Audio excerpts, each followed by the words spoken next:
प्रधानमंत्री और मुख्यमंत्रियों को हटाए जाने वाले बिल पर लोकसभा में बुधवार यानी 20 अगस्त को गृह मंत्री अमित शाह, कांग्रेस के सांसद केसी वेणुगोपाल के बीच तीखी बहस देखने को मिली। इन विधेयकों में प्रावधान किया गया है कि अगर प्रधानमंत्री या मुख्यमंत्री किसी गंभीर आपराधिक आरोप में गिरफ्तार होकर 30 दिनों से ज्यादा समय तक हिरासत में रहते हैं तो उन्हें पद से हटा दिया जाएगा।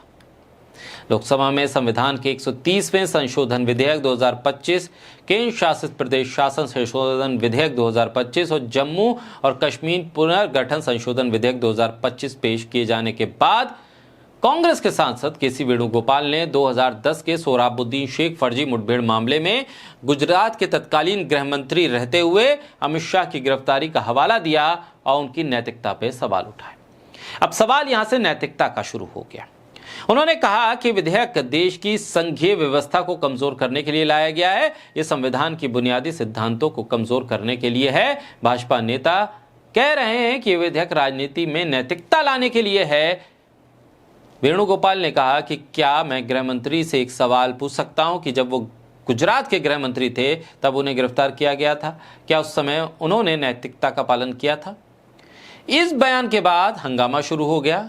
अमित शाह ने केसी वेणुगोपाल के इस बयान से नाराज होकर नैतिकता के हवाले पर एक कहा कि उन्होंने संवैधानिक सिद्धांतों का पालन करते हुए जेल जाने से पहले ही अपने पद से इस्तीफा दे दिया था। अब इस मामले में नैतिकता के सवाल गृह मंत्री ने खड़े किए। नैतिकता का ही हवाला देकर वो इस बिल को लेकर आए। कहा यह नैतिक मर्यादा के खिलाफ है कि आप पे आरोप लगे और आप पद पे रहें। नैतिकता नैतिकता नैतिकता। अब बीजेपी इतनी नैतिक हो गई है कि इस मामले में समाजवादी पार्टी के सांसद धर्मेंद्र यादव को खड़े होकर यह कहना पड़ा कि आप इतने नैतिक हो गए हैं राजनीतिक तौर पर कि आपने जिसको चक्की पीसिंग करके तंज कसा था, ये कहा था कि जेल में जाएंगे, उन्हीं को आप डिप्टी सीएम बनाकर घूम रहे हैं। ये नैतिकता का भ्रम तो वहीं तोड़ दिया था धर्मेंद्र यादव ने। लेकिन इस नैतिकता के इर्द गिर्द अब कई सवाल भी उठने लगे।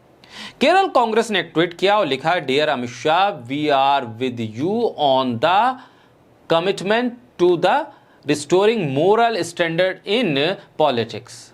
हम आपके साथ हैं राजनीतिक नैतिकता के मापदंड को स्थापित करने के लिए। Let's start by investigating the murder of Justice Loya. आप शुरू कीजिए जस्टिस लोया की मौत की जांच। कैसे हुई, कब हुई, क्यों हुई, किसने करवाई? नैतिकता के मापदंड यहां से स्थापित होंगे। केरल कांग्रेस ने आगे ट्वीट में लिखा, this will restore the faith in judiciary and जजेस will not be afraid to pronounce judgement even if it is against government and can go for morning walk freely.